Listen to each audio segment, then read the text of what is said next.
estado? Bueno, gloria a Dios.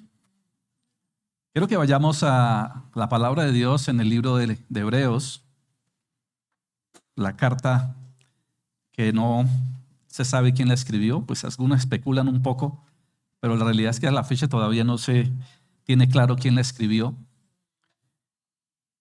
Pero fue dirigida a los hebreos, fue dirigida a ese pueblo judío que estaba un poco confundido, ¿no? En todo eso que era, aunque ellos eran conocedores de la Escritura, pero todavía como que les costaba realmente entender que Jesucristo era el Señor, que Jesucristo era el sumo sacerdote, que Jesucristo era el Cristo. Y estaban como en ese proceso, ¿no? Y quien estaba obrando definitivamente en ellos para comprenderlo y entenderlo era el Espíritu Santo, porque en definitiva es el único que realmente nos puede convencer y llevar a toda verdad. Ellos estaban en eso, entonces esta carta fue escrita para afirmar esas verdades que se encontraban en el antiguo pacto, para confirmar la verdad del nuevo pacto. Y algo que me llama mucho la atención es lo primero que se dice en el capítulo 1, cuando dice, Hebreos capítulo 1, versículo 1, y Dios habiendo hablado muchas veces y de muchas maneras en otro tiempo a los padres por medio de los profetas. En estos postreros días nos ha hablado de todo. Nos ha hablado, por el Hijo, y a quien constituyó heredero de todo, y por quien asimismo hizo el universo, el cual, siendo el resplandor de su gloria y la imagen misma de su sustancia, y quien sustenta todas las cosas con la palabra de su poder, habiendo efectuado la purificación de nuestros pecados por medio de sí mismo, se sentó a la diestra de la majestad en las alturas, hecho tanto superior a los ángeles, cuanto heredó más excelente nombre que ellos. Es totalmente claro y evidente este pasaje del escritor inspirado cuando dice algo que debemos tener muy claro al día de hoy. Y es que la manera y la única en que realmente el Señor muestra su plan y su propósito y su verdad eterna ha sido de dos maneras. Dice claramente el escritor de los Hebreos que el Señor habló de todo, habló de muchas maneras, de muchas formas, a la necesidad del momento. Pero también habló palabra profética y sobre todo centrado en Cristo. De hecho, absolutamente todo lo que el Señor quiso mostrar y enseñar de muchas maneras y muchas formas, todo tenía un solo propósito. ¿Cuál es ese propósito? Cristo. Todo apunta a Cristo. Cualquier historia. Es más, en los devocionales hemos venido viendo algunos personajes tipos de Cristo. Queremos conocer el plan de Dios antes de Cristo. ¿A quién debemos consultar? ¿A quién debemos estudiar o aprender? ¿De quién? De los profetas. De los profetas. Ellos nos van a ilustrar cuál era el propósito de Dios en ese tiempo, pero hacia lo que venía a traer en la persona de Cristo. Pero eso ya pasó, porque ya Cristo vino y cumplió su propósito. Pero queremos conocer el plan de Dios para hoy. Dice Dios, habiendo hablado de muchas formas, de muchas maneras, antes a nuestros padres, digámoslo, a nuestros ancestros, dice el escritor, hablándole a los hebreos, que ellos eran conocedores del antiguo pacto. Dice, ahí lo vamos a encontrar. ¿A través de quién? ¿A través de quién? A través de Elías. Lo vamos a encontrar a través de Moisés. Queremos conocer el plan de Dios que se centra en Cristo. Lea a quién, a Jeremías. Lea a quién, a Daniel. Porque así lo está diciendo. Él nos habló antes, ¿por medio de quién? De los profetas. Pero en estos postreros tiempos, o sea, en estos últimos tiempos, nos habla por medio de quién? De su Hijo Jesucristo. Y lo que Él le revele o le reveló en su momento a sus apóstoles. Y pare de contar. O sea que todo el plan de Dios y todo el propósito de Dios y todo lo que el Señor quería mostrar y lo que era suficiente para nosotros, lo encontramos en los profetas y lo encontramos en la persona del Señor Jesucristo, que en últimas es el autor y consumador de nuestra fe. Entonces, podemos concluir que la Escritura, la palabra de Dios o el propósito de Dios hacia la humanidad, antes, ahora y después, ¿a dónde lo hallamos? Aquí. No hay otro. No existe, ¿cierto? Por estos días sucedió algo bastante particular.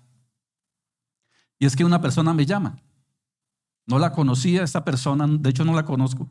Me llama simplemente por una recomendación de una persona que le conoce, o nos conocía a los dos, digámoslo. Y me dice: pastor, mucho gusto, soy fulanito de tal. Es que fulanito de tal me dio su contacto porque yo quiero contarle algo. Yo soy cristiano de mucho tiempo, estuve por ahí como un poco medio apartado, pero ahorita el Señor nuevamente me ha llamado, pero yo últimamente he tenido unos sueños. Y en esos sueños, y empezó a contarme, entonces me dice: yo quiero que usted de alguna manera me diga qué significan esos sueños. Y yo le dije: mira, primero que todo, yo no estoy para interpretar sueños, ni somos llamados a interpretar. Yo te lo digo con todo el amor y todo el respeto, pero si es lo que tú crees, yo creo que en mí no lo vas a encontrar. Ahora, yo sé que el Señor habló a través de sueños. ¿Lo hizo?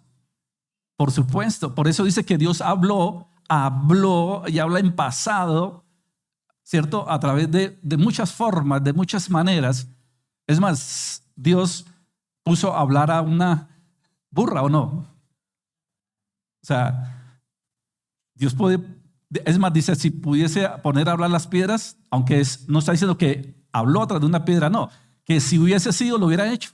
Dios es todopoderoso y Él puede hacer lo que Él quiera. Y dio sueños. ¿A quién le dio sueños, por ejemplo? A José le dio sueños, a Daniel y otros, ¿cierto? Y sí, claro, pero eso no significa que eso esté vigente hoy. Ya eso es una narrativa y una enseñanza que el Señor dio y se mostró de esa forma. A Moisés, ¿cómo se le presentó el Señor? Cuando lo llamó, ¿cómo lo llamó? O sea, ¿cómo fue esa interacción, esa comunicación que tuvo con Moisés, por ejemplo? A través de una zarza. Y el mismo Moisés se sorprendió porque dice que la zarza no se quemaba, aunque ardía, estaba llena de fuego, esa zarza no se consumía. Imagínense que tan noto en ese tiempo: bueno, Señor, yo quiero que me hables y me vaya para un monte y me pare al frente de una zarza. Señor, que esta zarza arda. Y si no es así, no quiero que me hables. ¿Eso funciona hoy? ¿Alguien se atrevería a decirle al Señor que quiere que le hable de esa forma? Porque, no, Señor, pero es que mira, tú le hablaste a Moisés y yo quiero que me hables a mí de esa manera. ¿Sabe cómo le va a hablar Dios en esa zarza? Una forma en que Dios te hable en esa zarza es que tú te sientes en ella, lleves la Biblia y la abras. Esa va a ser la forma en que te va a hablar. Pero desafortunadamente todavía hay gente que cree ese tipo de cosas y desafortunadamente cree que es muy espiritual todo esto. Y es tan peligroso porque muchos, como dice la Escritura, aprovechándose de esta ignorancia o este tipo de conceptos, manipulan. Y por eso vemos hoy en día cantidad de pseudoiglesias, pseudopastores, pseudoprofetas diciendo que Dios les está mostrando, que Dios les está revelando, y haz esto y tú te vas a casar y vas a tener y vas a viajar y una cantidad de cosas, y la gente feliz con todo eso. No, pastor, pero es que yo fui a tal sitio y de verdad eso me salió. Y eso fue así. Y lo confirman que realmente se cumplió. Cuando la Escritura es clara en mostrarnos que lo que Dios quiso revelar y mostrar, ya lo hizo a través de sus profetas y lo hizo a través de la persona de Jesucristo y en Él a través de los apóstoles para que ellos establezcan el fundamento. No hay nada nuevo. Entonces yo le decía a esta persona: mira, yo lo que sí te puedo decir es, si quieres conversamos y miramos qué estás viviendo, qué estás pasando, y conforme a la Escritura, conforme a lo que está escrito, puedo darte un consejo. Pues eso fue hace como un mes y no me volvió a llamar. No sé a dónde iría a que le pudieran revelar su sueño y todo esto. Entonces es increíble, ¿cierto? Cómo estas cosas todavía, aunque digamos lo que de un tiempo para acá volvieron a tomar como vigencia, ¿no? Porque estamos hablando precisamente históricamente, ya casi vamos a cumplir 2 meses, un poquito menos, hablando de la historia de la iglesia desde el día que el Señor dio la orden en Mateo 28, del 18 al 20. Vayan y hagan discípulos y enséñeles. Ese fue el plan de Dios para su pueblo. Hoy, bajo el nuevo pacto, el Señor hizo todo lo que Él tenía que hacer. Consumado es, dijo Cristo en la cruz. Ahora yo me gané, digámoslo así, el poder y tengo la autoridad, no solamente porque es Dios, sino porque Él se hizo hombre y vino y vivió una vida en santidad y con un propósito y se cumplió. O sea, Él no se ganó el derecho y la autoridad por ser simplemente Dios, sino porque aún siendo Dios, no se aferró a eso, sino que vino y se hizo hombre y aún en condición de hombre, en santidad, murió. Y a causa de su justicia, hoy nosotros somos redimidos, perdonados, santificados y justificados. O sea, Él se ganó ese derecho al haber muerto sin pecado en la cruz, al derramar su sangre en la cruz. ¿Ya? No Él simplemente de decir yo soy Dios y por eso tengo el derecho, sino porque hay una justificación. Dios justo tenía que alguien pagar. Y en vez de que pagáramos nosotros, Él pagó por nosotros. O sea, hay un precio que pagar y Él lo pagó. Por eso se ganó el derecho. Por eso en Mateo 28, en el versículo 18, dice, toda potestad fue dada. O sea, Él se ganó. El poder es potestad. Yo tengo poder, tengo autoridad. Por lo tanto, vayan y hagan discípulos de todas las naciones. Bautícenlos en el nombre del Padre, del Hijo y del Espíritu Santo. Enséñenle.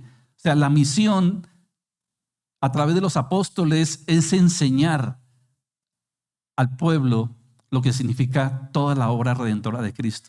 Y Él los equipó, y Él los enseñó y a la vez los empoderó de su Espíritu Santo. Hechos capítulo 1, versículo 8 dice, y recibiréis poder cuando haya venido sobre vosotros el Espíritu Santo. ¿Para qué? Para mejorar nuestra calidad de vida, para ver si por fin cumplimos nuestros sueños, a ver si somos mejores personas, como hemos venido viendo en el devocional. No. El Señor nos llama a nacer de nuevo, a renovar nuestra mente, a ser nuevas criaturas. Y recibiréis poder cuando haya venido sobre vosotros el Espíritu Santo de Dios y me seréis testigos. Testigos. Eso quiere el Señor, que seamos sus testigos. Y eso fue lo que hicieron los primeros apóstoles. Eso fue lo que hizo la iglesia primitiva. Y ahí comenzó todo. Y es lo que veníamos viendo durante estos 2 meses. ¿Qué pasó con la iglesia primitiva? Esos primeros 3 siglos. ¿Qué sucedió? Esa iglesia sufriente, esa iglesia perseguida, esa iglesia que le tocó pagar un precio alto, pero que después llegó y se contaminó, desafortunadamente, con la llegada o la legalización del cristianismo a cargo de un emperador romano, Constantino. Y cómo ese evangelio, cómo esa vida cristiana de santidad, de entrega, de sumisión, de fidelidad, empezó a permearse porque se empezó a contaminar con el poder, se empezó a contaminar con el mundo, digámoslo así. Volvieron.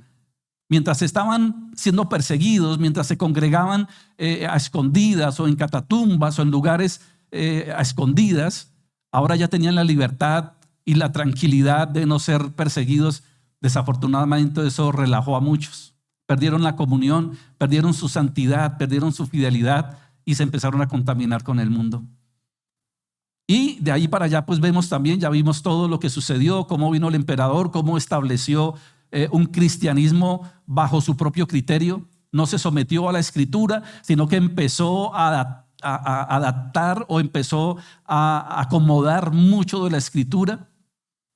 Empezó a cambiar, a imponer fiestas paganas como cristianas.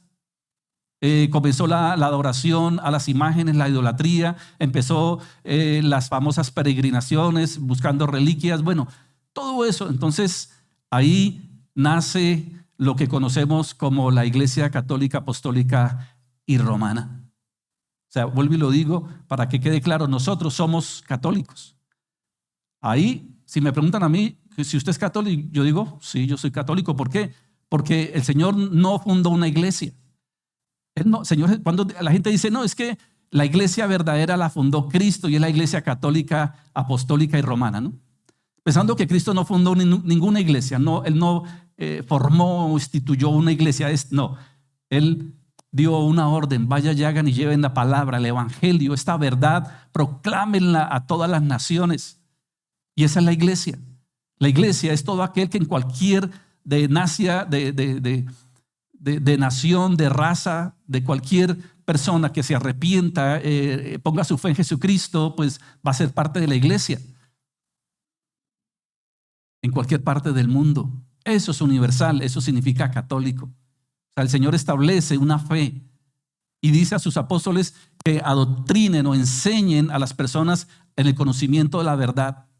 Pero no fundó una iglesia en una ciudad, en un lugar. Es más, eso de alguna manera es contradictorio, ¿no? Decir que la iglesia es católica, apostólica y romana, eso es contradictorio en sí mismo.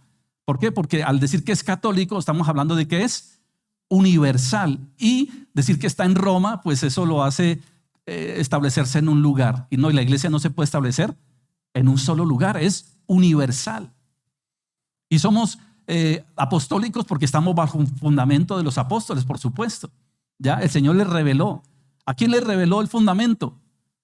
Por eso voy a utilizar la palabra es que el Señor me revela en su palabra, no es correcto. El Señor me da discernimiento, el Señor me da sabiduría, me empodera de su Espíritu Santo para poder llevar a cabo su obra, sí. Pero decir que yo recibo revelación, no, porque yo no soy un apóstol. Él le reveló a sus apóstoles para que ellos establecieran un fundamento. ¿A quién le reveló? A Pablo. A Pablo sí le reveló. ¿A quién más le reveló? A Pedro le reveló. A Juan le reveló. Pero a mí no. A mí me da entendimiento, a mí me da discernimiento para comprender su palabra. Y su Espíritu Santo me santifica para poderla llevar a cabo, si no sería imposible. Entonces, digamos lo que ahí se fue desarrollando la iglesia. Esa iglesia que después desafortunadamente pierde el rumbo. Pero como lo he dicho durante estos casi 2 meses, siempre ha existido un remanente. ¿Quién es el remanente? Así sea poco, o sea, así sea mínimo, y eso lo hemos visto siempre, aún desde el Antiguo Testamento. Hemos visto que el pueblo de Israel se paganizó, que el pueblo de Israel cayó, sucumbió, ¿cierto?, a muchas cosas. Pero siempre hubo un remanente fiel, así fuera pocos, pero ahí se sostuvieron. Igual en el nuevo pacto, hablando de la iglesia, de la gracia de Dios, a pesar de todo lo que se contaminó la iglesia, en algún momento siempre hubo un remanente fiel. Fiel estuvo. Y el Señor siempre perseveró, ¿cierto? Permitió que perseveraran en la santidad, en la gloria del Señor y en vivir para Él. Bueno, quiero que concluyamos entonces todo este ciclo que hemos tenido, este panorama bíblico, histórico, con casi que retomando lo que al principio nos llevó a todo esto, y fue la reforma del 1517. Aunque hubieron personajes, ¿cierto?, como Wycliffe, como John Hus, que fueron precursores también, pero digámoslo, el estallido que se dio a nivel de una manera muy importante fue a través de Martín Lutero. Siendo un monje, ¿cierto?, de orden católico romano, él definitivamente, leyendo la Escritura, se dio cuenta de que la iglesia romana de la época no estaba siendo fiel realmente a ella. No voy a ahondar pues en todo lo que ya hemos estudiado un poquito, pero recalcar de que definitivamente fue a través de Martín Lutero en sus famosos. Está haciendo como mucho eco el sonido, ¿no? ¿No les parece? Está bien. Bueno, pues que también estoy un poco afectado de mi voz. El caso es que Martín Lutero en el 1517, el 31 de octubre del 1517, ya un poco y bastante fastidiado de todo lo que se estaba dando en el momento, a través de las indulgencias y a través de la manipulación de las escrituras, él definitivamente dice: yo tengo que hacer algo. Y eso desde allí ya empezamos a aprender. Cuando alguien dice cosas que son incorrectas o alguien dice que esta es la fe genuina o la iglesia verdadera, yo no puedo callar ante eso. O en mi caso, el Señor dice que debemos estar preparados, ¿cierto? Lo dice a través del apóstol, para presentar defensa de todo aquel que nos demande acerca de ella, pero debemos hacerlo ¿qué dice la Escritura? Con mansedumbre. O sea, yo debo tener claro mi fe, yo debo tener muy claro mi fundamento en lo que yo creo bíblicamente. Y a la hora de debatir o de decirle a alguien o refutarle, no debe ser ni con orgullo, ni con vanagloria, ni con arrogancia, ni con prepotencia. Debe ser con humildad. Pero debo hacerlo frente a cualquier herejía o a cualquier falsedad que se pueda decir. Y eso fue lo que hizo Martín Lutero. Martín Lutero definitivamente dijo, yo no puedo callar ante esta verdad. Yo no puedo seguir haciéndome el de la oreja mocha, digámoslo, frente a esta herejía que se está manifestando, sobre todo lo que lo llevó a él como en principio. Yo creo que él inicialmente no creía que iba a pasar todo lo que sucedió posteriormente, ¿cierto? Pero él inicialmente, digámoslo que en principio, lo que más lo llevó a sus 95 tesis y a refutar el catolicismo romano fue el tema de las indulgencias. O sea, el de cobrar por la salvación. El decirle a la gente que podía pagar, ¿cierto? A través de la firma del Papa de la época, que si él firmaba esa indulgencia, esa persona iba a ser salva, ¿cierto? Y si alguien, un familiar, un ser querido o quien quisiera, podía también comprarle la indulgencia para sacarlo del purgatorio y llevarlo directamente al cielo, que no purgara tanto. Entonces, para poder sostener esta mentira, pues una mentira, para sostener una mentira muchas veces hay que inventarse otras mentiras, y eso era herejía tras herejía, ¿cierto? Y Martín Lutero dice, basta ya, esto no es así, y ahí es donde él les pone sus 95 tesis, y pues obviamente esto le va a causar gran cantidad de problemas. Y recordemos y quiero hacer énfasis en esto, porque es que muchas veces le dicen a uno, pero es que usted es protestante, usted es reformado, su iglesia nació en el 1517 con Lutero. Eso es una gran mentira, porque la intención de Lutero no era formar una nueva iglesia. La idea de Lutero, es más, ni siquiera en principio era desligarse de la iglesia de Roma. Era simplemente decir, mire, eso no está bien. O sea, él de alguna manera, en el fondo, como que quería que la iglesia cambiara. O sea, el Papa reaccionara, los obispos, como que decía, venga, estamos haciendo algo mal, hay que cambiar. Como que digamos, casi que ingenuamente, él tenía una esperanza de cambio dentro de la iglesia, digamos, ¿cierto? Pero obviamente eso ni sucedió. Eso es como por ejemplo, decirlo a la luz de hoy, un sacerdote católico romano, bien intencionado, ¿cierto?, que escudriñe la Escritura y la lea a conciencia y en el Espíritu, y él mismo diga que quiere decir, mire, pero yo logré descubrir leyendo la Biblia de que el Señor aborrece la idolatría, que el Señor aborrece todo aquel que quiera ponerse como mediador, la adoración a los muertos. Bueno, todo eso un buen sacerdote lo podías poner dentro de su núcleo. ¿Qué le podría pasar? Que la iglesia católica diga, ay, sí, tienes toda la razón, vamos a cambiar. Vamos a dejar de adorar a María. Vamos a dejar de cobrar por las misas y creer que los muertos pueden salir, están en el... ¿Usted cree que la iglesia va a hacer eso? ¿La iglesia romana? No lo va a hacer. Es más, en la Biblia encontramos que eso no va a pasar, ¿cierto? Y eso es lo que pasó con Martín Lutero. Él inicialmente tenía una buena intención ingenua de creer que al refutar la iglesia pues iban a atenderlo, y no. Al contrario, ¿qué le dijeron? Arrepiéntase, ¿cierto? Retráctese de todo esto y tranquilo, aquí no ha pasado nada. Y él dijo, es imposible para mí. Y eso es lo que sucede en nuestras vidas, que es imposible que nosotros volvamos atrás cuando conocemos la verdad del Evangelio. O sea, un verdadero hijo de Dios, alguien que ha nacido de nuevo, o sea, es imposible que vuelva atrás, ¿cierto? O sea, cometeremos errores y fallaremos en algunas cosas, por supuesto, pero doctrinalmente yo creo que una persona que ha nacido de nuevo no va a seguir. Imagina un cristiano, por decir que alguien diga, yo soy cristiano, yo estoy allá capacitándome, yo soy esto, yo voy a la iglesia, pero bueno, yo también voy a misa y yo también sigo adorando a mamita, a la Virgen, ¿no? Usted diría, este personaje no ha nacido de nuevo, definitivamente no le ha llegado la luz del Evangelio.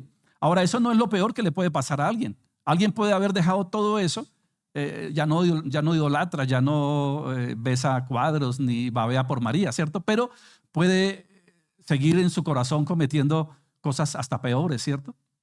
Entonces un verdadero cambio es radical y eso es lo que el Señor quiere. Y eso era, digámoslo, lo que estaba sucediendo en el momento, ¿ya? Y lo que realmente trajo la reforma, un avivamiento espiritual.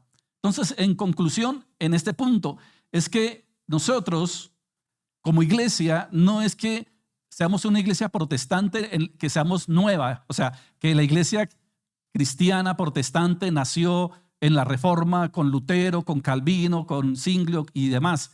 No, eso no lo podemos decir que es correcto. ¿Por qué? Porque nosotros nacimos, ¿dónde? ¿Dónde nacimos nosotros? Nosotros nacimos en la iglesia apostólica, nacimos el día de Pentecostés, digámoslo, si queremos poner como una fecha de inicio, el día que vino el Espíritu Santo a morar y que fue el que convenció. Ahí nacimos nosotros, que simplemente en el 1517 o antes y después, lo que muchos hombres fueron reaccionar, o por eso protestaron contra lo que estaba pasando en el momento. Lo que querían era que la iglesia, ¿cierto? La iglesia volviera a sus orígenes. Entonces no es que la iglesia haya nacido en esa época, sino que este grupo de hombres y estas familias y estos movimientos que llamaron protestantes, simplemente lo que querían era volver a la escritura original y a vivir una vida realmente conforme a la verdad de la palabra. ¿Me explico en eso? No, si alguien le dice, no, es que ustedes, porque crea lo que los apologetas católicos romanos siempre argumentan, es que ustedes son hijos de Lutero, es que ustedes, su iglesia, ¿cuándo nació? Ustedes nacieron en el 1517, dígame a qué congregación, bautista, presbiteriana, metodista pertenece. Yo le digo, ¿en qué fecha nació su iglesia? Yo le digo porque me lo han dicho. Entonces, si uno no está preparado para presentar defensa, termina creyendo que eso fue así. Y aunque esa época fue muy importante, porque fue como un renacimiento, fue como volver y colocar los ojos en la escritura, no nacimos en esa fecha. Esa fecha simplemente lo que lo que llevó a cabo fue retomar y volver a la originalidad de las escrituras, al principio de la iglesia. Eso es importante saberlo y conocerlo. Vamos entonces a terminar con las 5 solas. ¿Y qué son las 5 solas? El tiempo de la reforma, y estos reformadores establecieron 5 principios fundamentales no negociables, que obviamente para la época la iglesia romana no la tenía de esta manera. Ellos dicen, tenemos que establecer un fundamento claro. No era algo nuevo, vuelvo, insisto, no es que ellos estaban inventando algo nuevo. No, ellos querían volver a reforzar, ellos querían volver a aclarar y volver inclusive a enseñar, porque en esa época el oscurantismo era algo muy fuerte, o sea, la gente era totalmente ignorante al conocimiento de la verdad de la palabra. ¿Por qué?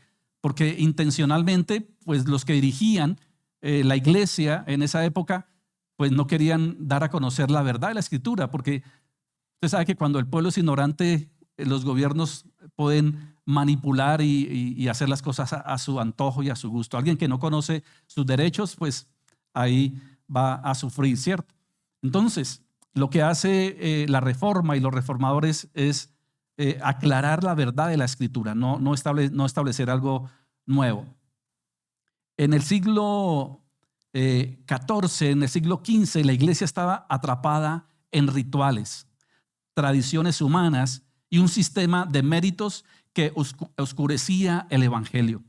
El pueblo no tenía acceso directo a la palabra y dependía, imagínense, cuando uno no depende de la palabra, cuando, digámoslo a la fecha de hoy, cuando alguien no lee Biblia, cuando alguien no conoce la verdad del evangelio, pues termina siendo enseñado o manipulado por humanos, mediadores humanos, y ese es el más grande riesgo. En 1517, entonces, Martín Lutero clava sus 95 tesis en Wittenberg, denunciando la venta de indulgencias como uno de sus puntos más importantes. Hubieron, además de de Lutero, por supuesto, hubieron otros personajes claves, importantes dentro de la Reforma. Siempre hablamos de Lutero, pero antes de Lutero, como les decía, estuvo John Wycliffe y también estuvo John Hus, hombres. Por ejemplo, Wycliffe fue un hombre importante a la Reforma, en el sentido de que fue uno de los primeros en traducir la Biblia del latín al inglés. Entonces, la intención de él, que obviamente eso le causó aún morir en la hoguera, era que el pueblo en general conociera la Escritura, que de momento solamente era algo privilegiado, entre comillas, para el clero, ¿no? Y de hecho muchos dentro del clero ni siquiera tampoco podían tenerla, tenían acceso a ella. Bueno, además de Lutero, también Juan Calvino fue importante, Zwinglio, como le digo, entre otros. Implicaciones. ¿Qué implicaciones trajo todo esto? Se tradujo la Biblia, se reformó la liturgia, se recuperó la predicación expositiva y se devolvió la centralidad a Cristo, entre obviamente otros puntos muy importantes. Se tradujo la Biblia. ¿A qué idioma se empezó a traducir la Biblia? Después de Lutero, la Biblia empezó a ser traducida inicialmente al alemán. El que hizo la traducción de la Biblia del latín, porque recordemos que la versión oficial que tenía Roma y que digámoslo así, la que ellos autorizaban como única fuente era la versión en latín o la Vulgata latina que había hecho o la había traducido Jerónimo. Esa era la única. Y no todos sabían el latín. Es más, aún dentro del clero pocos sabían el latín, solamente los más altos de la jerarquía. Entonces, inclusive los mismos monjes o muchos que estaban dentro del clero, cuando iban a la escritura, no la podían leer porque estaba escrita en latín. Entonces, eran muy pocos. Entonces, una de las cosas muy importantes que hicieron los reformadores fue empezar a traducir la Biblia del latín a otros idiomas, como el inglés, como el alemán y de allí en adelante, pues otros idiomas. Y posteriormente, para la gloria de Dios y para bendición nuestra, fue traducida al castellano. ¿Quiénes fueron los encargados de traducir la Biblia del latín al castellano? Fue Cosidoro Reina y Cipriano de Valera. ¿Ya? La primera versión traducida del latín al castellano fue la versión del Oso. Así se le conoció como la versión del Oso. Y de en adelante pues empezaron a hacer otras traducciones. Pero estos hombres es que imagínense, la verdad, todos los que empezaron o llamados reformadores o personajes muy importantes dentro de la reforma que se dio pues a lo largo casi de 2 siglos después del 1517 eran de la misma iglesia romana. O sea, ellos mismos empezaron a descubrir que la iglesia en la que ellos estaban, de esta denominación romana, estaba definitivamente manipulando de una manera muy fuerte las escrituras. No fueron hombres externos, ¿no? O sea, hombres externos fueron alcanzados por la verdad del evangelio posteriormente, pero digamos lo que la mayoría de los reformadores de la época eran de la misma iglesia católica romana, que pues protestaron frente a todos los abusos y todas las situaciones heréticas que la iglesia mantenía. Bueno, ¿qué se establece? La traducción de la Biblia, la reforma de la liturgia, o sea, la forma de expresar la gratitud, la alabanza, la gloria a Dios también empezó a cambiar. Eso no fue de la noche a la mañana, ¿cierto? Pero sí fue algo que se empezó a cambiar ya sin idolatría, sin ciertos rituales que sabían que al Señor no le agradaban. Entonces, aún la liturgia empezó a cambiar. Se recuperó la predicación expositiva. ¿Qué es la predicación expositiva? La predicación expositiva tiene que ver con ir al pasaje y predicarlo de una manera correcta, entendiendo lo que el autor inspirado quería decir en su momento. O sea, hacer un estudio muy, muy serio, podríamos llamar al día de hoy hermenéutico y exegético, ¿cierto? De lo que realmente quiere decir el pasaje. O sea, eso requiere de estudio. Obviamente el Espíritu Santo siempre va a estar allí, pero una persona diligentemente va a estudiar la Biblia y va a poderla exponer como la expondría el autor en su momento. ¿Qué es lo que él quería decir? Y lo va a hacer versículo a versículo. ¿Por qué? Porque es la manera más correcta de hacerlo. Porque entre más estemos fiel al pasaje, más pegado a la escritura, pues más vamos a exponer la verdad de lo que el Señor quiere decir. Pero si yo tomo un pasaje, ¿cierto? Cualquiera que sea, y lo leo y después empiezo a decir y a contar cosas, historias y una cantidad de cosas, pues me empiezo a alejar del pasaje y puedo terminar diciendo cosas que están dentro de mi parecer. Y eso es muy peligroso. Lo que podemos llamar hoy predicación tópica, o sea, tópicos. Ahora, no estoy diciendo de que hayan momentos en que uno pueda decir, bueno, he visto en la iglesia que hay una necesidad, veo que la gente anda muy preocupada, ¿cierto? Llega diciembre y no tiene para la pinta, ¿cierto? No tiene para los regalos y veo la gente ansiosa y cosas como esas. Bueno, vamos a dar un sermón, un tema, una predicación acerca de la fe, de la confianza, digamos lo que se puede hacer. Pero aún así lo voy a tomar expositivamente, o sea, lo voy a exponer de la manera correcta, de la manera que el Señor está diciendo y está hablando a través del pasaje. ¿Ya me explico en eso? O sea, ¿por qué? Porque si no, como hoy muchos, es más, ya hay un personaje, por ejemplo, que a muchos, yo creo que a la fecha de hoy ya han entendido muchos de mis hermanos, pero hay un personaje que lo va a decir claramente, por ejemplo, Dante Gebel. ¿Sí o no? Llena estadios. Y a la gente, o a la mayoría les fascina, lo pongo en ese término, les fascina, les encanta Dante Gebel. ¿Por qué? Porque es súper chistoso, porque es súper ameno, porque cuenta historias, porque hace reír, porque la pasan bueno. Pero ¿sabe qué dijo en una entrevista una vez este personaje? Que no necesitaba la Biblia en muchas cosas, que no era necesario la Biblia, ¿cierto? Entonces, ¿cómo así? Cuando el Señor hace énfasis que es su palabra, es su verdad a través de la Escritura. Entonces, mire el peligro de este tipo de personajes, ¿cierto? Que coge, puede que no estoy diciendo que él no coja un pasaje y no hable de Biblia, pero coge un pasaje y después empieza alrededor de ese pasaje a montar el show y a decir una cantidad de cosas. Y claro, la gente se emociona, se ríe, la pasa bueno, es que, uy, estuvo súper genial. Pero ¿habló palabra de Dios expositiva? Eso hay que cuestionarlo, ¿cierto? Entonces, eso pasaba en la época. Podían decir cualquier cantidad de cosas, pero no estaba realmente sujeto a la verdad de la palabra. Obviamente, vuelvo y lo digo, cuando alguien establece una mentira, pues tiene que inventarse todo un cuento alrededor de esa mentira para poder sostenerla. Y eso hacía la Iglesia Católica.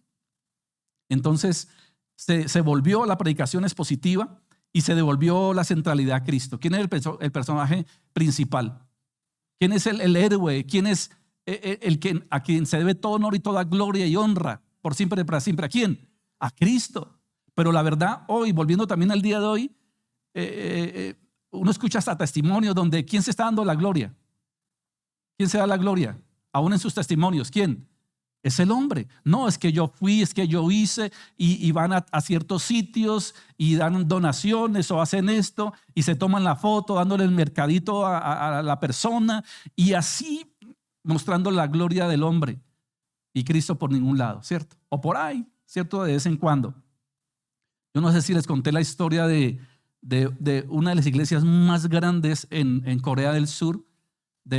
Esos nombres de ellos son todos raros, ¿no? Nombrarlos. Pero ese personaje, y uno miraba la iglesia y decía, uy, qué espectáculo, ¿no? Es más, las cámaras, yo vi un par de videos y obviamente ponen cámaras por toda la, porque es que la iglesia es espectacular. El solo coro tiene cerca de 300 personas, el solo coro. Ya se puede imaginar.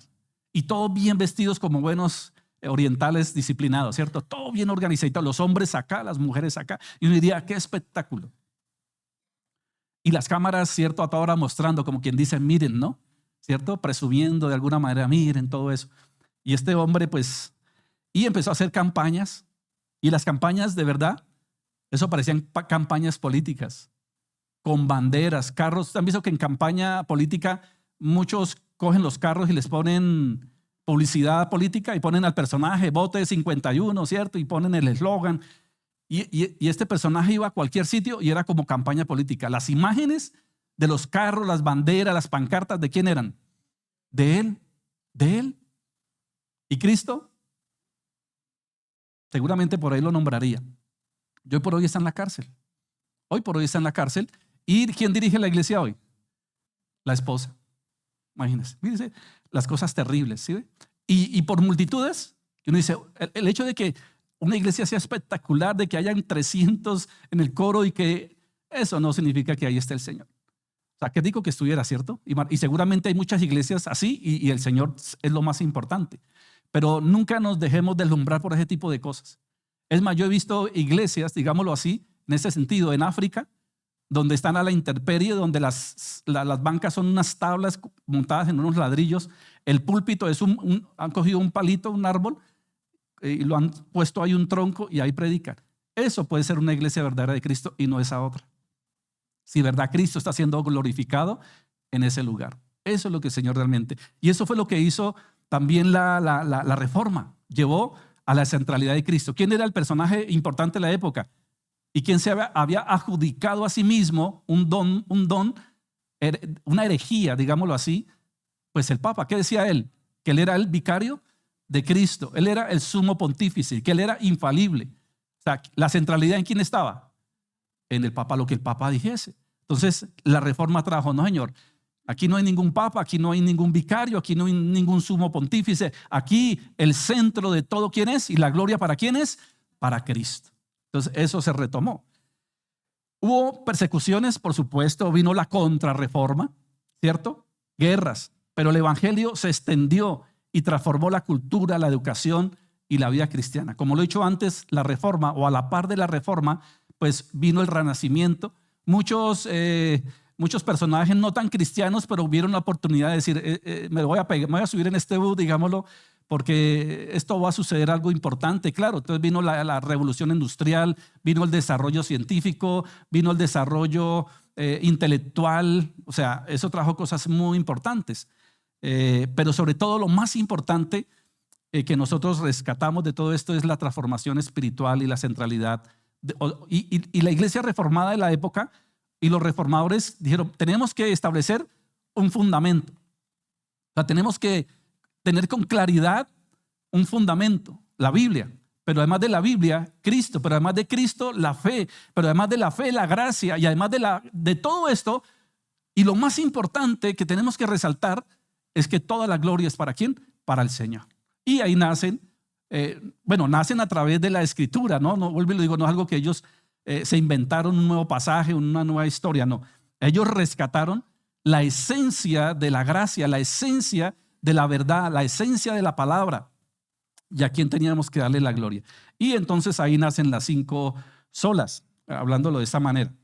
La primera de ellas, solo escritura, solo escritura.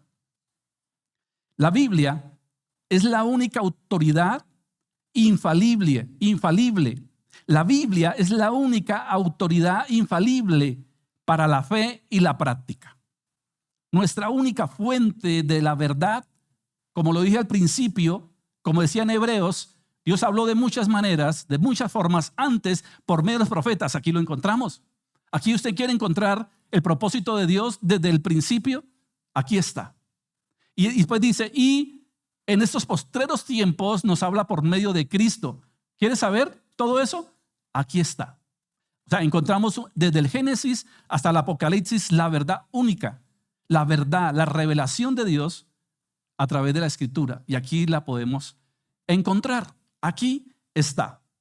Entonces, la Biblia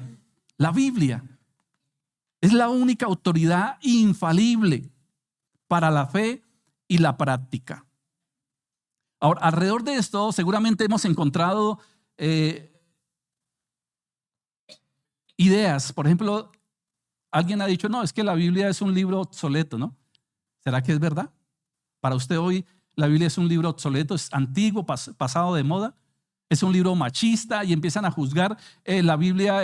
Ustedes dicen que es inerrante, pero yo en la Biblia encuentro muchas fallas. Yo he escuchado y a mí me lo han dicho. Pero la persona que me ha dicho eso, o en mi caso, es un completo ignorante. Y lo digo con todo respeto, ¿por qué? Porque cuando yo lo confronto y le digo, bueno, explícame, y vamos a la Biblia y vamos a investigar y a mirar aún desde la misma arqueología, la antropología, la historia, la misma geografía, la misma, todo lo que podemos, herramientas aún externas. No, inmediatamente no. Entonces, ¿por qué dices eso? Es que yo lo vi en un programa, en National Geographic. en History Channel, en un video de TikTok. Esas son sus fuentes. O sea, ridículo, ¿cierto? Si alguien va a decir algo en contra, tenga fundamento real, ¿cierto? Mire, por ahí he estado regalando unos libros últimamente a personas que han llegado nuevas, que se llama Más que un carpintero. ¿Sí han leído ese libro?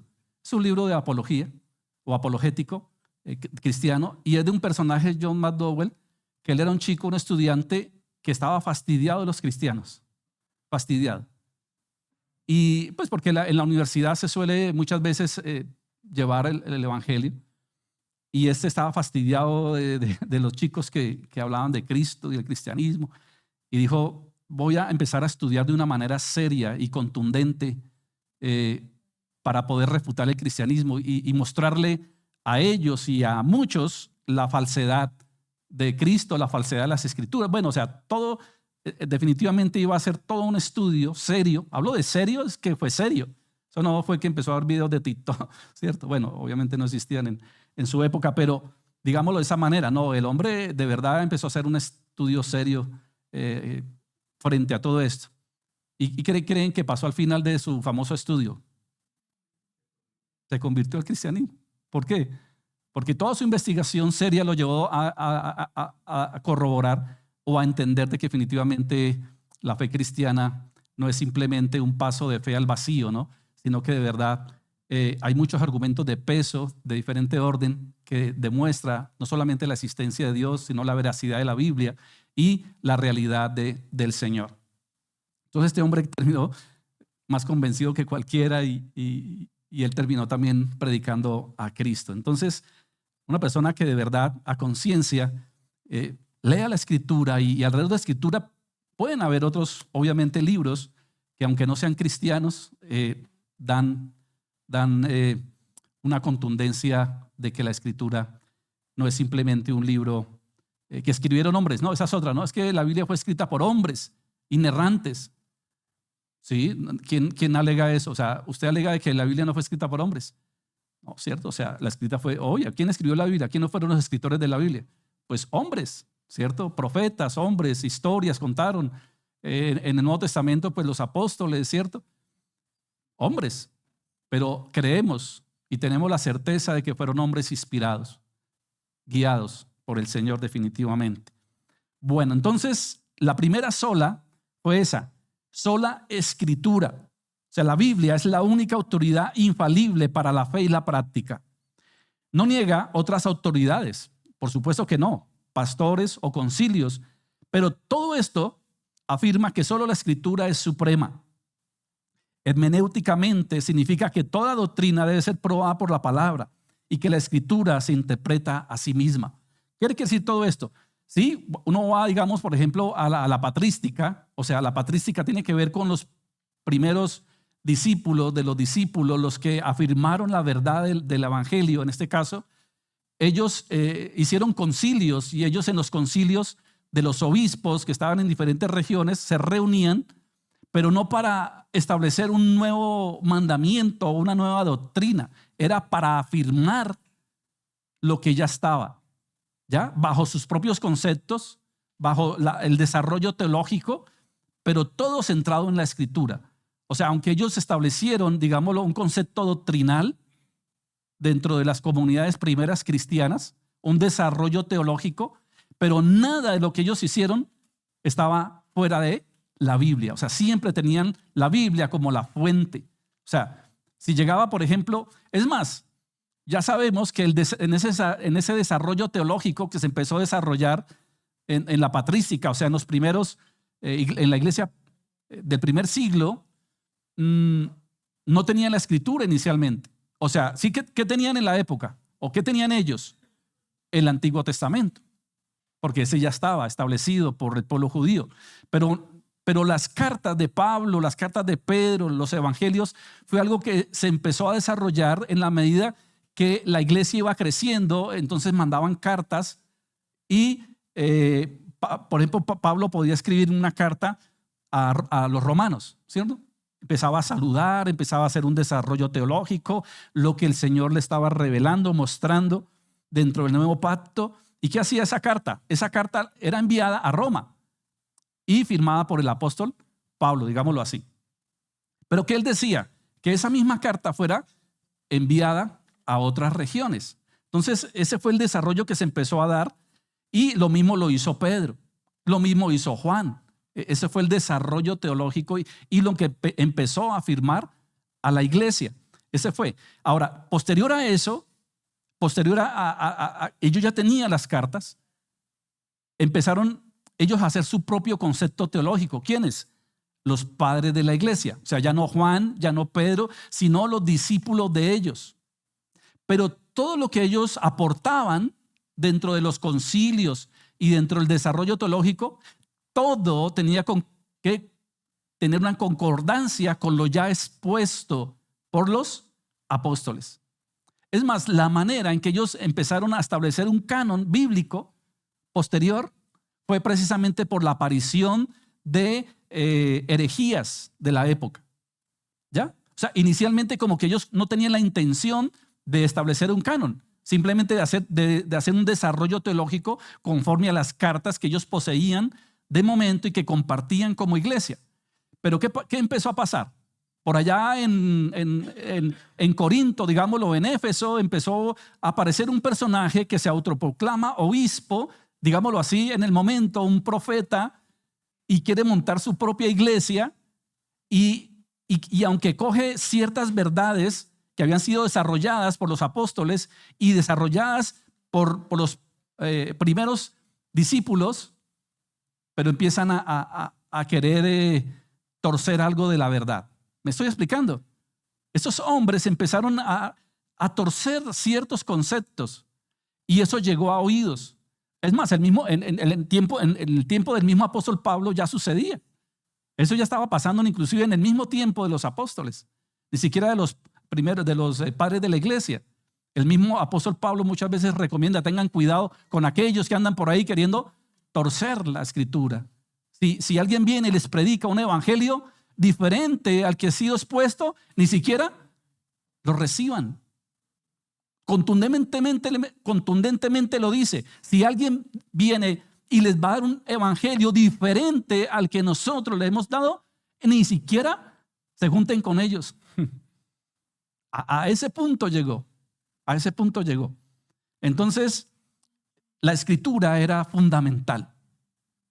¿Quedó claro esto?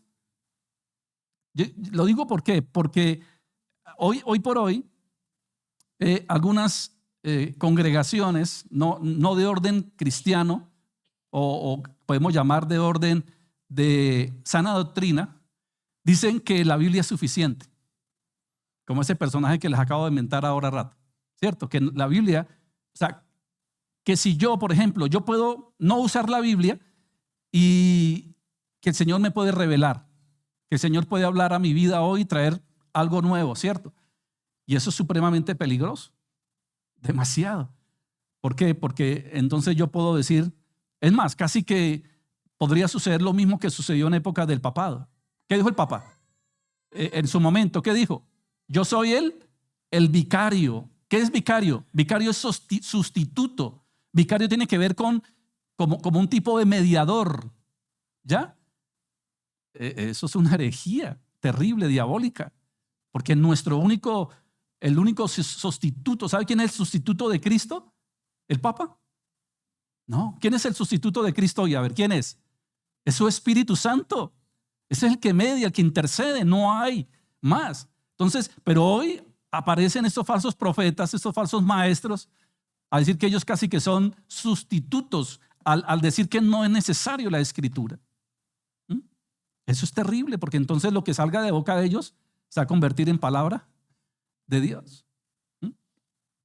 Bueno, entonces la Biblia, o sea, la sola escritura, los reformadores llevaron este primer punto a entender que era sola la escritura la única fuente confiable y fiable, ¿cierto? Infalible para la fe y la práctica. No había otro. Ahora, que habían otros libros alternos, como el Didache, por ejemplo, ¿cierto? Como el Talmud.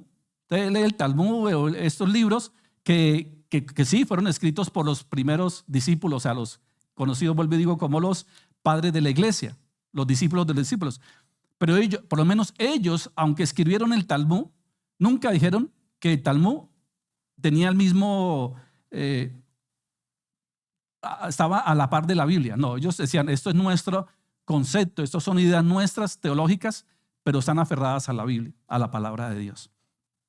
Entonces, posteriormente aparecen, y sobre todo en el siglo XX, empiezan a aparecer de una manera impresionante falsos profetas, ¿no? Por ejemplo, usted ha escuchado de la iglesia de los últimos tiempos, ¿cómo se llama? De los últimos días, de los Elner, de los muchachos muy queridos, ellos que andan por las calles, ahora no tanto, ¿no? Por ahí muy queridos, de blanco, de camisa blanca con pantalón negro, adventistas muy queridos y todo esto. Los mormones. ¿Sí los ha visto? Son muy queridos, no digamos que no. Y ellos empezaron a promulgar y a proclamar este evangelio de ellos a las naciones. Pero ¿quién comenzó todo esto? Un hombre llamado José Smith, ¿cierto? Donde ese hombre supuestamente recibió una revelación nueva, donde Jesucristo se le aparece, porque Jesucristo se le apareció a los apóstoles, pero con una enseñanza para, digámoslo así, para la iglesia latina, la iglesia europea, ¿cierto? De esa época, o inclusive oriental.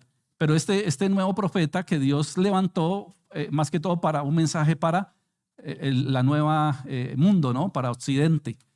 Y empieza a escribir un libro, que es como una Biblia, que se llama el libro del Mormón. O sea, eso no tiene razón de ser. Absolutamente, ¿no? Y aunque ellos dicen que también usan la Biblia, pero que si ellos ponen en peso la Biblia y ponen en peso en una balanza el Mormón, para ellos, ¿qué es más importante? El libro del Mormón. Esto simplemente es de cierto apoyo, porque es una revelación nueva. Pero él no fue el único. He escuchado la iglesia adventista, la de guardar el sábado y todo esto, que también es muy fuerte. ¿De dónde sale?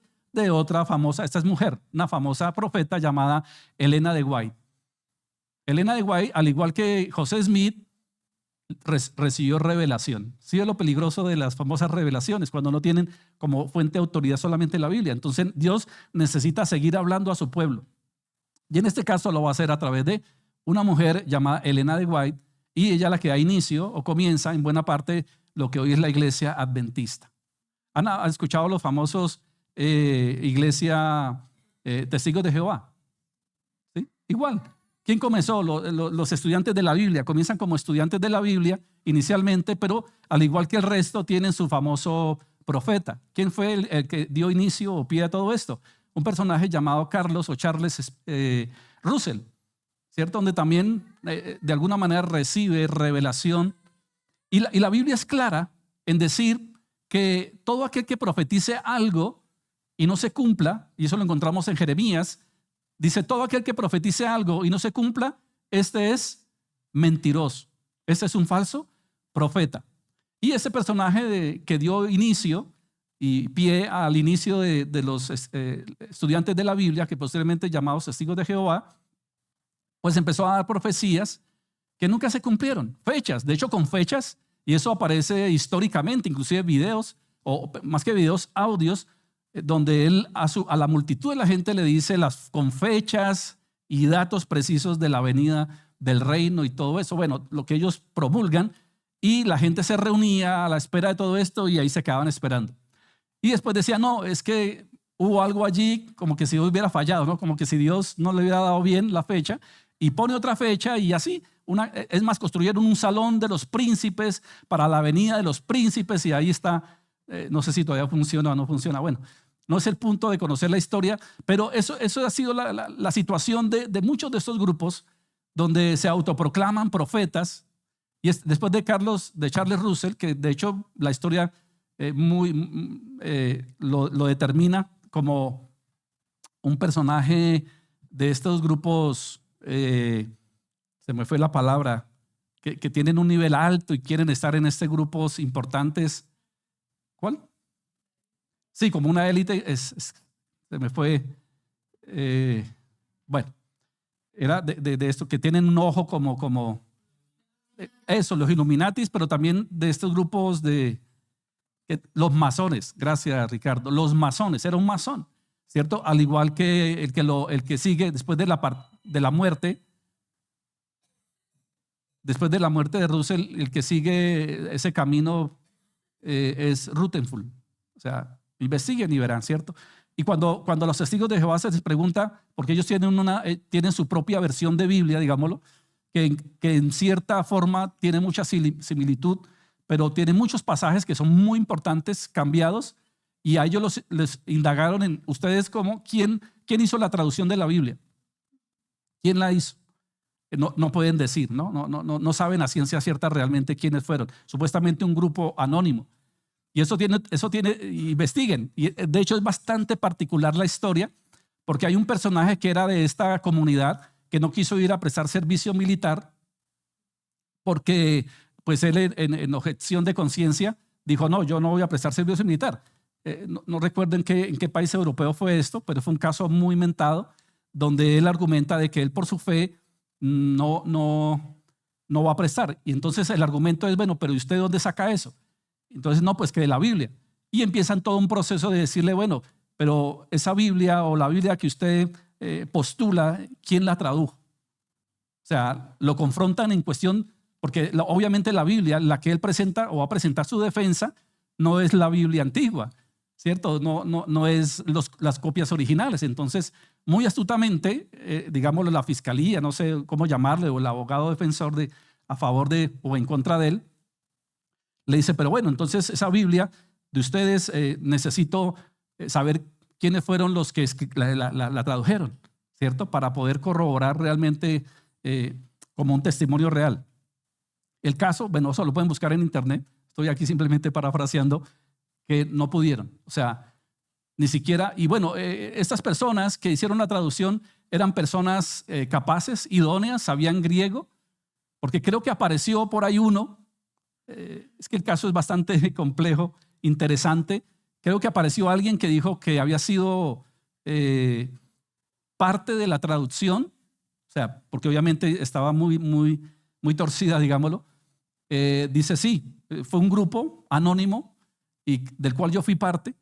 Y le dice, pero bueno, entonces ustedes estaban preparados, o sea, todo ese grupo supuestamente anónimo eran idóneos, era gente que sabía griego, que sabía hebreo, que sabía arameo, que son los escritos originales.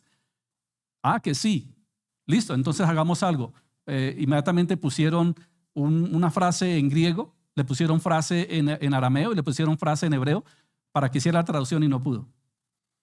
Imagínense, o sea, ya con eso cayó porque, o sea, ¿cómo es posible que ustedes hagan una traducción cuando ni siquiera saben las lenguas originales que fueron escritas?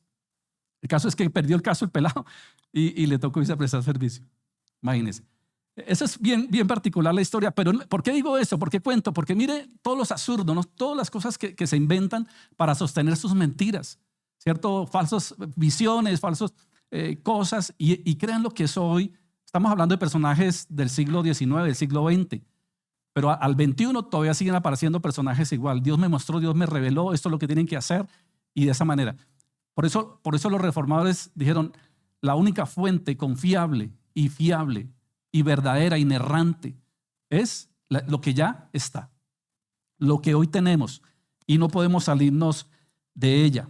Segunda carta de Timoteo, capítulo 3, del 16 al 17 dice, segunda Timoteo 3, 16, 17, toda escritura es inspirada por Dios y útil para enseñar y corregir.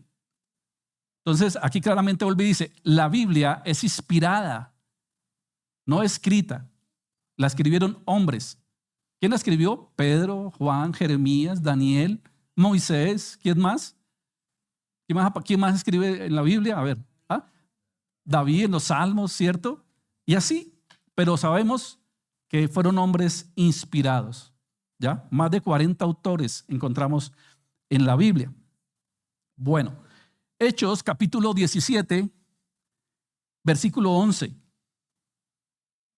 Hechos 17, 11. Esto ya es, ¿quién escribió el libro de Hechos? Lucas. el mismo escritor de el Evangelio de Lucas. Se dice que era un hombre que conocía o tenía buen conocimiento de la medicina en la época, por eso le llamaban el médico, y a la vez fue un gran investigador, digámoslo así, como un tipo periodista que se dio la tarea de investigar la vida de Cristo, la vida de la iglesia en el desarrollo del primer siglo o de los primeros años. Y él escribe en el capítulo 17, versículo 11, y dice: los bereanos examinaban cada día las escrituras. Los bereanos eran oriundos de Berea. Berea era un pueblo muy cerca a Jerusalén, ¿ya? ¿Y qué hacían los bereanos? Cuando alguien iba les predicaba, ¿comían cuento de todo lo que les decían? No, señor. Dice que ellos escudriñaban la escritura para poder corroborar, verificar si lo enseñado tenía concordancia con la escritura. O sea, ellos no se querían dejar meter cuento. O sea, qué bueno que fuéramos como los bereanos, ¿cierto? Que realmente verifiquemos, ¿cierto? Qué bueno que usted así anoten acá o lo que se dice y investiguen. Es más, y que en algún momento puedan decirme: venga, pastor, es que usted ese versículo que dijo o esto, no estoy tan de acuerdo, no era así. Y bueno, qué bueno que uno en la humildad diga: sí, ahí simplemente fue una cuestión del pasaje, me equivoqué, pero que de alguna manera ustedes investiguen, que ustedes corroboren, que ustedes verifiquen con claridad, ¿cierto?, lo que aquí se expone. Y no solamente lo que aquí se expone, sino lo que ustedes escuchen en otros lugares. Aunque siempre el consejo es que tengan mucho cuidado lo que ustedes leen, escuchan o ven de otros lugares. No estoy diciendo que nosotros somos los únicos que enseñamos las cosas correctas. No, yo lo puedo nombrar cualquier cantidad de congregaciones que también lo hacen de una manera muy fiel. Pero también sabemos que hay muchas donde tuercen la escritura, ¿cierto?, y manipulan a las personas. Entonces hay que tener cuidado con eso, que seamos como los bereanos, que examinemos muy bien la escritura para certificar si realmente lo enseñado corresponde o no corresponde. Isaías capítulo 8, versículo 20, dice: a la ley y al testimonio, si no hablan conforme a esto, no hay luz. Entonces, nuevamente nos ratifica, aún en el Antiguo Testamento, ¿cierto?, de que la única fuente confiable y veraz de la que el Señor quiere y quiso mostrar a este mundo, lo encontramos en la Biblia. No hay otra fuente. No existe. Ya hoy, mis amados, hoy lo digo, hoy, a la fecha de hoy, ya no existen los profetas, ya no existen los apóstoles. ¿Por qué no existen los profetas? Porque ya a hoy no existen los profetas. ¿Por qué? Iglesia, ¿por qué? Si ya lo sabemos, ¿por qué? Porque la palabra ya fue revelada, fue expuesta ya. Si no, entonces cada revelación, cada cosa que alguien hoy supuestamente profeta, que es palabra de Dios, supuestamente ellos, tendría que ser añadida a la escritura. O sea, que el libro estaría abierto y el libro ya está cerrado. Todo, absolutamente todo lo que el Señor quiso mostrar para su pueblo, para su iglesia, para nosotros, todo lo suficiente que necesitamos para esta vida y la eterna, lo hallamos aquí. No hay nada que no esté aquí escrito que el Señor no crea que debe ser revelado e importante, ¿cierto?, para nosotros. Bueno, a la ley y al testimonio, ¿cierto? Conforme a esto, si no es conforme a la Biblia, si no está en la escritura, no existe. Hace muchos años había una frase muy, muy popular. ¿Se acuerdan de las famosas páginas amarillas? ¿Sí? ¿Y cuál era el eslogan de ellas? Lo que no está en las páginas amarillas no existe. No existe, ¿cierto? Entonces, si no está en la Biblia, si realmente el famoso profeta lo que dice no lo corrobora con la Biblia, eso no existe, ¿cierto? ¿Y por qué ya no hay apóstoles? ¿Por qué no hay apóstoles ya hoy? Ni profetas. Bueno, ya hablamos que profetas no hay porque ya está todo revelado, todo mostrado, ¿cierto? Toda la intención de Dios está dada. ¿Por qué no existe a la fecha de hoy apóstoles? ¿O no pueden haber apóstoles? ¿Por qué? Al apóstol bíblico, ¿no? Me hablo del apóstol bíblico. ¿Por qué? Porque ya el fundamento fue expuesto. Yo les decía hace 8 días, y lo digo para los que no estuvieron, cuando alguien construye una edificación, ya tiene el terreno es Jesucristo, ese es el fundamento, digámoslo así, es Cristo, pero sobre ese fundamento se edifica. Y nosotros fuimos edificados y estamos siendo edificados a través del fundamento que estableció ¿quién? Los apóstoles. O sea, Cristo, obviamente el Señor a través de los apóstoles, pero los apóstoles fueron los que se establecieron el fundamento. O sea, por eso yo hoy entiendo y el Señor me da discernimiento a través de lo que el apóstol Pablo estableció como fundamento para la iglesia. ¿Queda claro eso? Como lo que Pedro estableció para la iglesia, lo que Juan estableció para la iglesia. ¿Ya? Entonces, lo comparo con una construcción. El terreno es Cristo, pero ¿quién establece el fundamento? O sea, los pilares, digámoslo, las bases, es los apóstoles. Y cuando se construye, ¿cuántas veces establece las bases? ¿Cuántas veces? Una sola vez. O sea, usted levanta un edificio y una sola vez levanta columnas, ¿cierto? Usted no está levantando columnas y levantando. Entonces el fundamento o sea, las bases ya fueron puestas, ya están. ¿Y quién las estableció? Los apóstoles.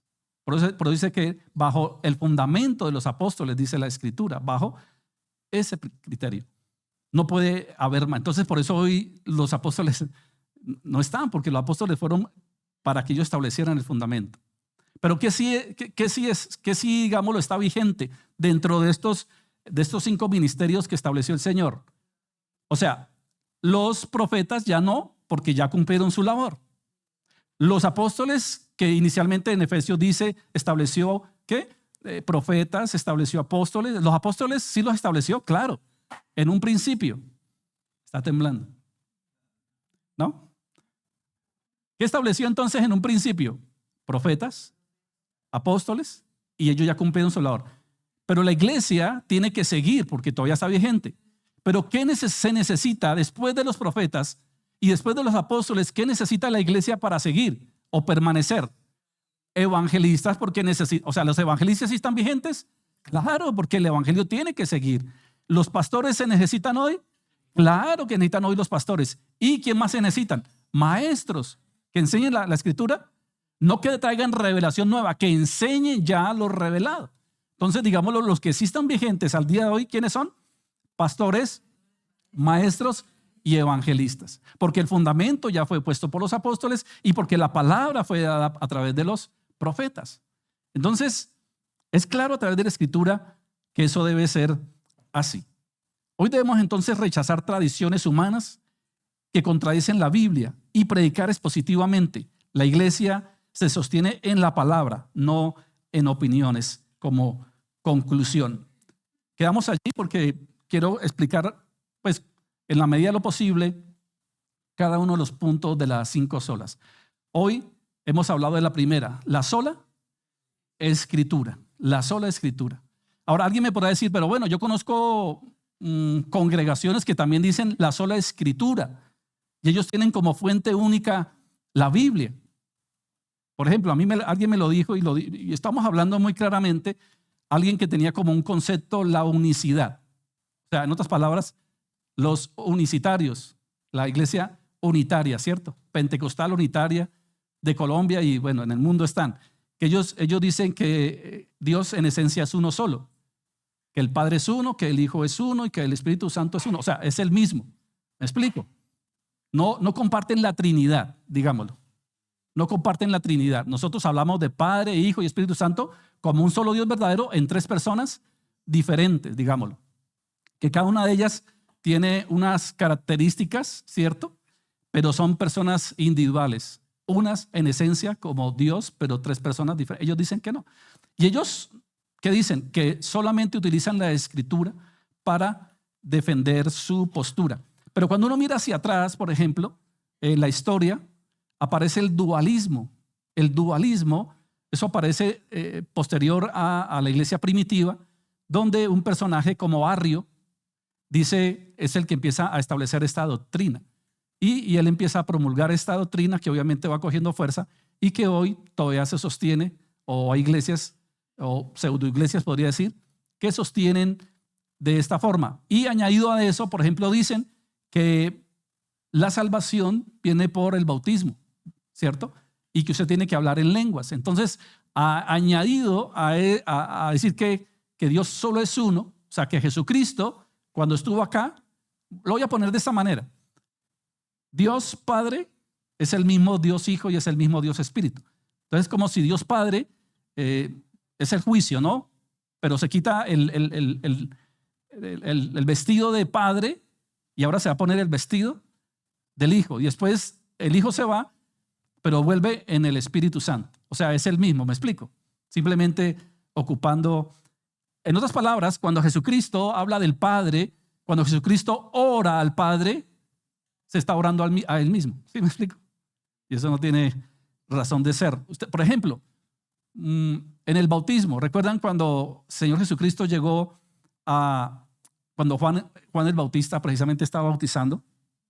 Él lo reconoció como el Hijo de Dios, el Cristo, el ungido, que dijo, yo ni siquiera soy digno de desatarle sus sandalias, porque mucha gente creía que él era un personaje muy importante, y de hecho lo fue, pero él no se quiso adular, ¿cierto? No quiso reconocer, él dijo, no, viene alguien que es más grande que mí, ¿cierto? Y es el Señor. Bueno, el caso fue que cuando el Señor estaba allí, vemos la persona del Señor Jesucristo, ¿cierto? Ahora Jesucristo es eterno, o sea, no es que haya nacido o apareció en la historia de la humanidad cuando él nació en Belén.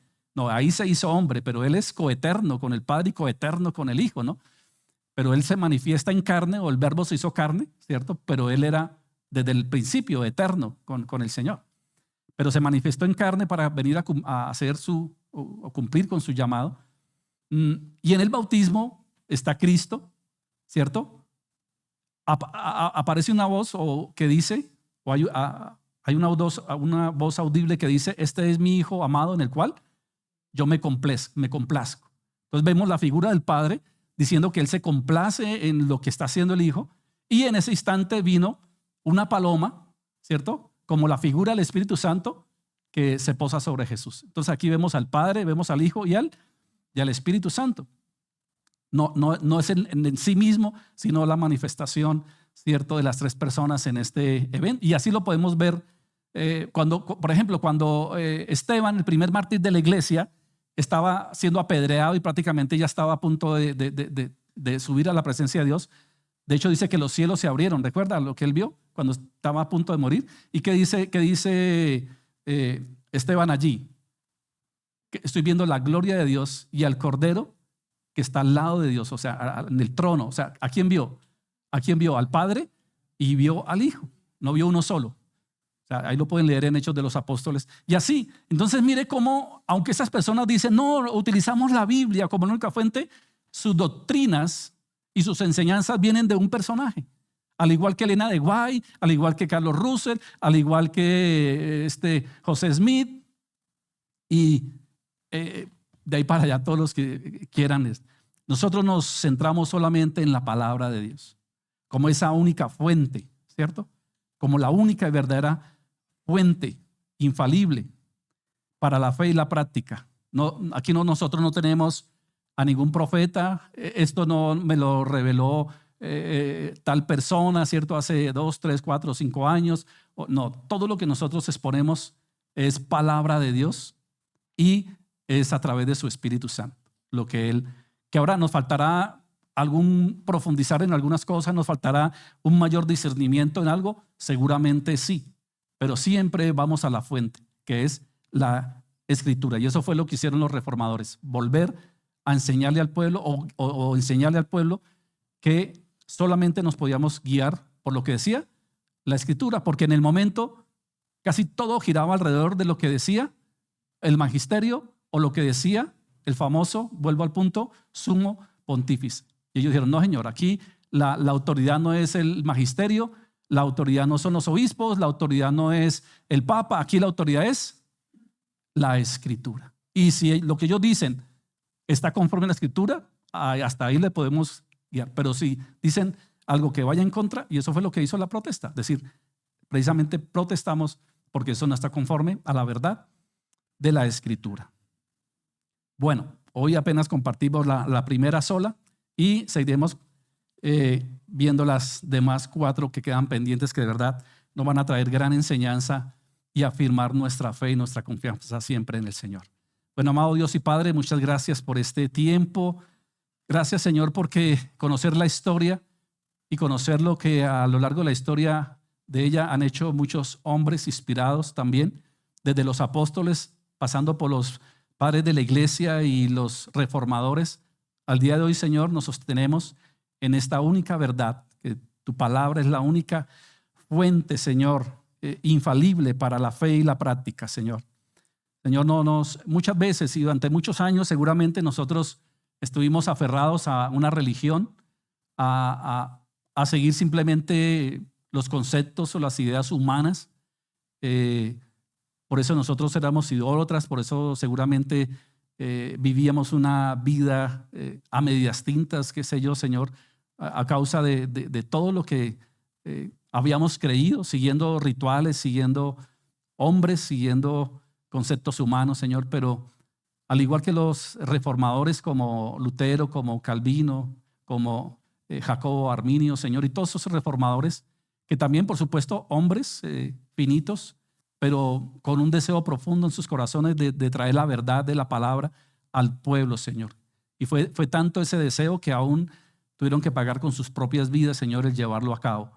Señor, que eso no sea menos para hoy, para nosotros el desafío de mantener, Señor, esta misma situación de mantener tu palabra fiel, Señor, como fue escrita, Señor, y por más malas intenciones que otros puedan tener frente a ella, aún diciendo de que no corresponde, que no es real o que ha sido manipulada, Señor, bueno, eso nos debe llevar es aún mucho más, no a dar un salto de fe al vacío, Señor, como simplemente es que yo creo que es así porque sí, sino porque realmente tenemos la claridad, tenemos un desarrollo teológico correcto, porque estudiamos como los bereanos, Señor, porque realmente somos aplicados en hacer un estudio serio, hacer un desarrollo, Señor, correcto de ella, Señor, de las herramientas que tú nos has permitido, Señor, para que eso se dé.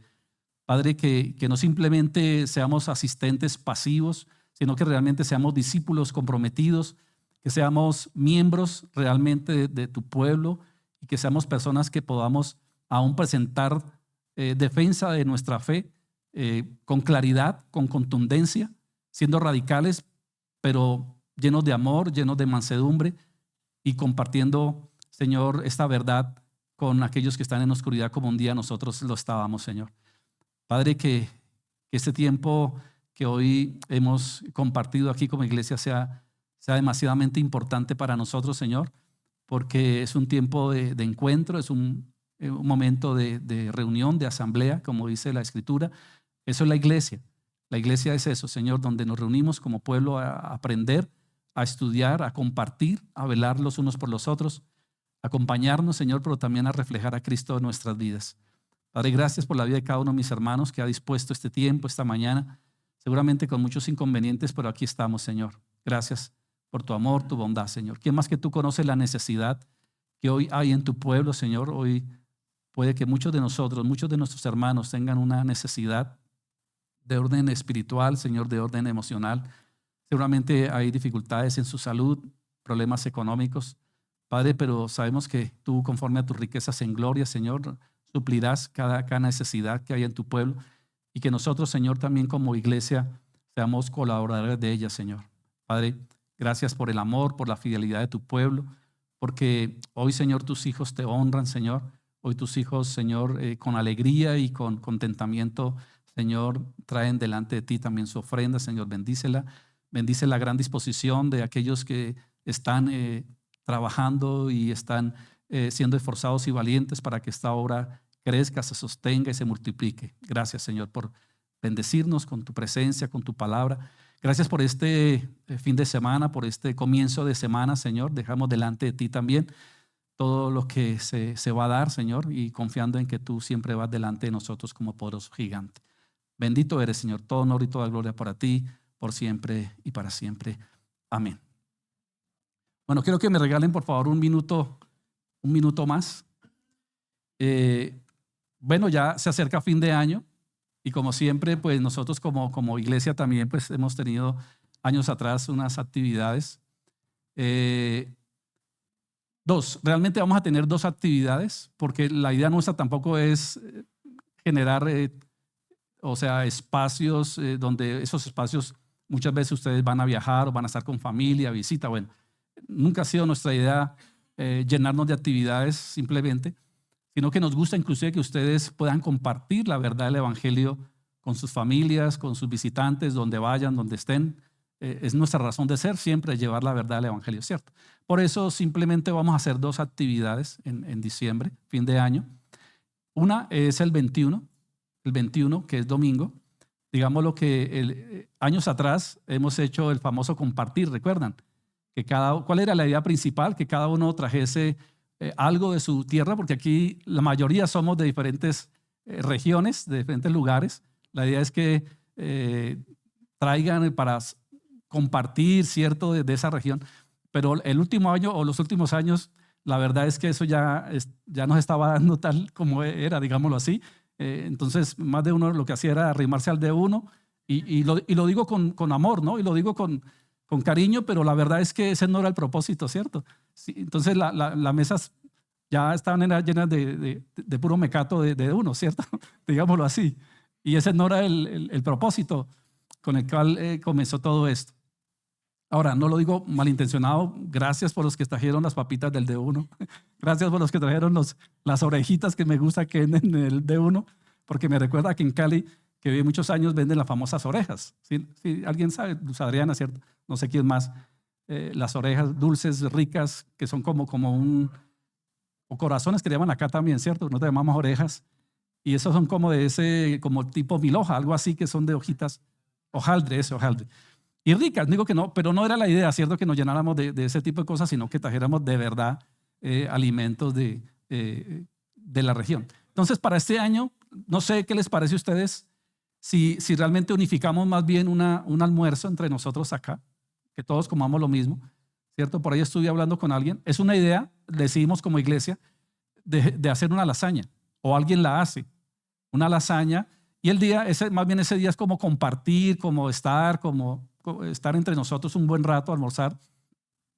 Entonces la idea es que cada uno, usted dice, no, pues yo encargo una, porque soy uno, pero quiero dar otra por si alguien viene, no sé. Pero sí, siendo muy, digamos, usted dice, no, yo no tomo 5, pues tiene que apartar 5. O que yo soy uno, pero voy a traer 4 amigos, entonces tiene que no decir una, sino 5, y paga las 5. No vino, que es el cuñado de mi hijo, el hijo de Sarita, que ha estado viniendo pues los domingos, ¿sabes? Cuando puede, él es chef. Y él me decía que más o menos podría salir cada lasaña alrededor de 18,000 pesos, ¿cierto?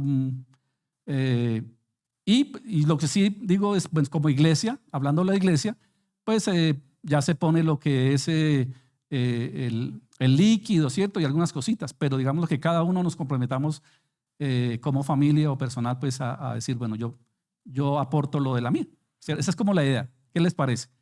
¿Sí les parece bien? ¿O seguimos también con el compartir así? ¿No? Ahora, si alguien quiere comprar su lasaña y traer orejitas está bien, no. ¿Cierto? Estará bien como postre, ¿cierto? Pero inicialmente que pues lo hagamos de esa manera, ¿les parece? ¿Qué dice Ernesto?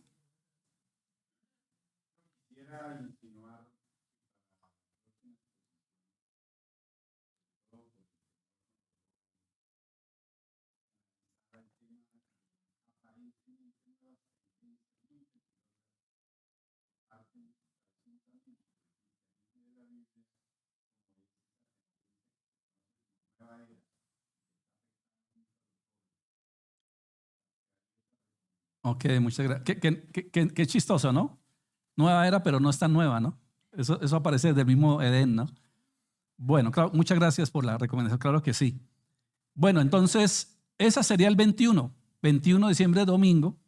Ojalá, espero, yo sé que muchos viajan, muchos salen, pero qué digo que los que estén acá podamos compartir, y aún si quieren traer su familia, chévere. Pero digo, si usted va a traer su familia o va a traer amigos, pues recuerde que igual tiene que pagar, pues digámoslo así, lo que trae, ¿cierto? Porque se va a mandar a preparar, pues, ¿cómo se dice? Se va a mandar a preparar lo que cada uno diga que va a consumir, ¿ya? Y bueno, y el 28, que es a los 8 días, 28 de diciembre, como también regularmente lo hacemos, ese día sí va a ser más un tiempo de oración, de acción de gracias, y para que oremos en familia y cada uno de ustedes como familia pues tengan un tiempo de oración, de acción de gracias y compartir pues también de esa manera más espiritual, digámoslo, ese día en acción de gracias, en oración por todo, colocando el año que está por terminar y el nuevo que viene en manos del Señor. Listo, entonces sería 21 y 28 de diciembre las únicas actividades que tendríamos como iglesia, ¿cierto? Y la reunión general pues el domingo, claro que sí, para las personas que estén. Listo. Bueno, si no siendo más, que el Señor les bendiga, que tengan un resto de semana muy bendecido.